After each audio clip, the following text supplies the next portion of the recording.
Jerome Bettis, known to football fans everywhere as the Bus, is one of the most beloved and powerful running backs in NFL history. His nickname didn't just come from his size, which was imposing, but from his style of play, relentless, powerful, and impossible to stop once he picked up speed. For over a decade, Bettis bulldozed his way through defenders, earning a reputation as one of the toughest and most consistent players to ever line up in the backfield. But long before the roaring stadiums and Super Bowl glory, Jerome Bettis was just a kid growing up on the tough streets of Detroit, Michigan. Born on February 16, 1972, Bettis was the youngest of 3 children in a working-class family. His father, Johnny, worked for a trucking company, and his mother, Gladys, was a school crossing guard and teacher's aide. They instilled in him a strong work ethic and a deep sense of humility, both of which would remain with him for the rest of his life. As a young boy, Jerome wasn't thinking about football. He was focused on staying safe and surviving in a neighborhood where drugs and violence were part of the daily reality. In fact, during his early teenage years, Bettis was headed down a dangerous path. He got involved in the drug scene, not as a user, but as a dealer. He was just trying to make money, unaware that this path could have led him away from everything he would eventually accomplish. It wasn't until a local coach and mentor intervened that Bettis began to turn his life around. Sports became his escape route, and he threw himself into them with focus and determination. At McKinsey High School in Detroit, Bettis initially excelled at bowling, a sport he still loves and plays today, but it was on the football field that he truly shined. Despite his large frame, Bettis had surprising speed and agility. He played linebacker and running back, and quickly established himself as one of the most dominant players in the state. College recruiters took notice, and before long, he was being heavily recruited by major football programs across the country.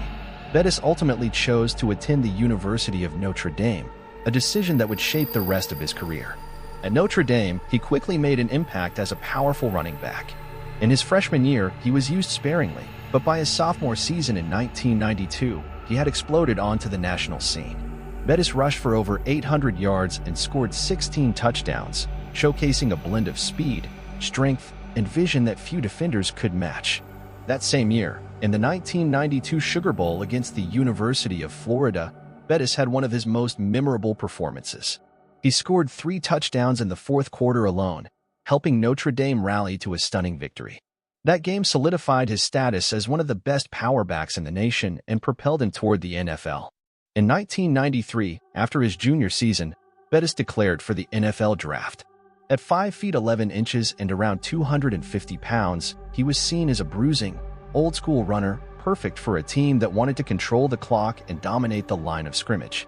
The Los Angeles Rams selected him in the first round of the 1993 NFL Draft with the 10th overall pick. Bettis wasted no time making an impression in the league. As a rookie with the Rams, he rushed for 1,429 yards, averaged 4.9 yards per carry, and was named the NFL Offensive Rookie of the Year. He earned Pro Bowl honors and was immediately viewed as a cornerstone player for the Rams' future. But despite this early success, trouble was brewing beneath the surface. In 1995, the Rams relocated from Los Angeles to St. Louis, and with the move came changes in coaching and offensive philosophy. The new coaching staff wanted to move away from a run-heavy offense and instead emphasized a more pass-oriented approach. That shift didn't suit Bettis' style of play, and his production dropped. He rushed for just 637 yards in 1995, and frustrations mounted on both sides. Then, in one of the most consequential trades in NFL history, the Rams sent Bettis to the Pittsburgh Steelers in 1996. At the time, it didn't seem like a headline-grabbing move, but it would end up changing the course of Bettis' career and the future of the Steelers franchise. Arriving in Pittsburgh was like a homecoming for Bettis. The Steelers were a blue-collar team with a smash-mouth style of play that perfectly matched his hard-nosed approach to running the ball. Fans in Pittsburgh immediately embraced him. He wasn't flashy. He didn't talk trash. He just lowered his shoulder and moved the chains. Bettis responded with a resurgence in production. In his first season with the Steelers, he rushed for 1,431 yards and was named to the Pro Bowl. Pittsburgh had found its workhorse back, and the Bus began picking up steam. Over the next several years, Bettis would become the heart and soul of the Steelers' offense. With his signature low running style and relentless power, he wore down defenses and closed out games with authority. His teammates loved him. Coaches relied on him. And the fans? They worshipped him. In Pittsburgh, Jerome Bettis wasn't just a player. He was a symbol of everything the city stood for: toughness, resilience, and loyalty. But even as his legend grew, Bettis battled injuries and critics. Some said he was too slow. Some said he couldn't be a feature back anymore. But every time they counted him out, Bettis proved them wrong. He came back year after year, fighting through pain and wear and tear to keep delivering for his team. By the early 2000s, Bettis was climbing the all-time rushing charts. He passed Hall of Famers like O.J. Simpson and Tony Dorsett and began eyeing a Super Bowl, the one thing missing from his resume. But time was catching up with him. His carries were reduced, and younger backs began to take more of the load. In 2004, Bettis had one of his most inspirational seasons. At 32 years old, he rushed for 941 yards and 13 touchdowns, even though he started only 6 games. He was a leader in the locker room and the emotional core of the team. The Steelers made it all the way to the AFC Championship that year, but lost to the Patriots. Bettis considered retirement, but destiny had other plans. Coming off the painful AFC Championship loss in the 2004 season, Jerome Bettis stood at a crossroads. At 32 years old and after over a decade of pounding in the NFL trenches, retirement loomed large. His knees ached, his body was battered, and he'd already proven everything there was to prove except for one thing: a Super Bowl ring. But then came a spark. The Steelers had drafted a rookie quarterback in 2004, Ben Roethlisberger, who showed incredible promise. The future looked bright. So when head coach Bill Cowher and some of Bettis's closest teammates pleaded with him to give it one more year, Bettis made a decision that would forever change his legacy. He agreed to come back.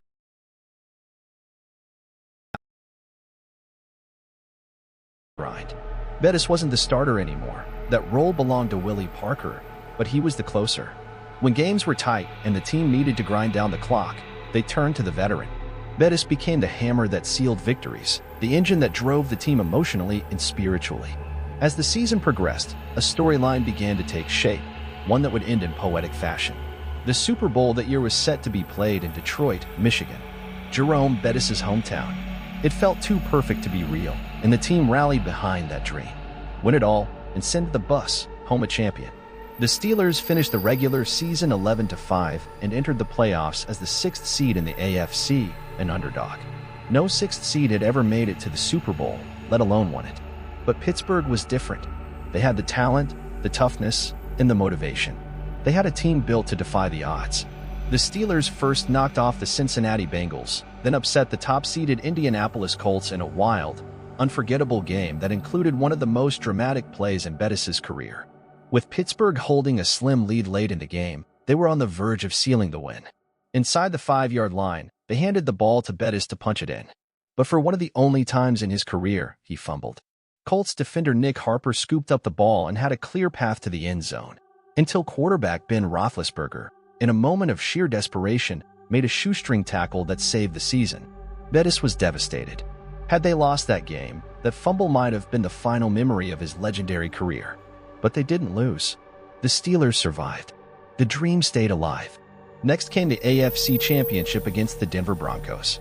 The Steelers dominated, and just like that, they punched their ticket to Super Bowl 40 in Detroit. Bettis' homecoming. The build-up to the game was electric. The media couldn't get enough of the story. Jerome Bettis, the beloved veteran, coming home for his last game with a shot at football immortality. His family, friends, and neighbors were all there. It was a full-circle moment for a kid who once ran the streets of Detroit and now stood on the brink of NFL history. On February 5, 2006, the Pittsburgh Steelers faced the Seattle Seahawks. It wasn't the prettiest game, and Bettis didn't have a huge stat line, but his presence was undeniable. Every time he stepped onto the field, the crowd roared. The Steelers leaned on their defense, big plays, and a reverse pass from wide receiver Antoine Randall to secure a 21-10 victory. Jerome Bettis had done it. In his final game, in his hometown, he was finally a Super Bowl champion. After the game, with confetti raining down and fans cheering wildly, Bettis stood on the podium and made it official. "I've come home. I'm a champion. And I think the bus last stop is here in Detroit." It was one of the most emotional and iconic retirements in NFL history. In the years that followed, Bettis transitioned smoothly into life after football. He became a popular NFL analyst, appearing on NBC's Football Night in America and other programs. Always articulate and thoughtful, he used his platform to speak about the game, his journey, and to inspire others. But Bettis never forgot where he came from. He founded the Jerome Bettis Bus Stops Here Foundation, focused on improving the quality of life for underprivileged youth, especially in Detroit and Pittsburgh. He has also been an advocate for asthma awareness, something he personally struggled with throughout his playing career. Yes, despite all his brutal runs and monstrous hits, Bettis battled asthma from childhood and had to manage it during games. It made his accomplishments all the more impressive. Then, in 2015, Bettis received the ultimate honor, induction into the Pro Football Hall of Fame in Canton, Ohio. Surrounded by his family, teammates, and thousands of adoring fans, Bettis gave a moving speech about faith, perseverance, and second chances. He thanked his parents, who had never missed a single game in his entire career. He thanked his coaches. And he thanked the city of Pittsburgh, which had become his second home. By the time of his induction, Bettis had racked up 13,662 rushing yards, sixth most in NFL history at the time of his retirement. He had 91 rushing touchdowns, 6 Pro Bowl selections, and a legacy of consistency and heart. But more than stats or trophies, Jerome Bettis will be remembered for what he represented. He was the everyman superstar. He didn't rely on flash or highlight reel moves. He was all grit, all willpower. A human battering ram who never forgot where he came from and never stopped pushing forward. Even today, when you mention the bus to football fans, they smile. He evokes an era of football that was raw, physical, and real. A time when a 250-pound back would run downhill, and you either got out of the way or got run over. Jerome Bettis' story is one of redemption, resilience, and inspiration. From troubled beginnings in Detroit to the hallowed halls of Canton, he rode that bus all the way to greatness. And in doing so, he left behind not just footprints in the turf, but a legacy carved in steel.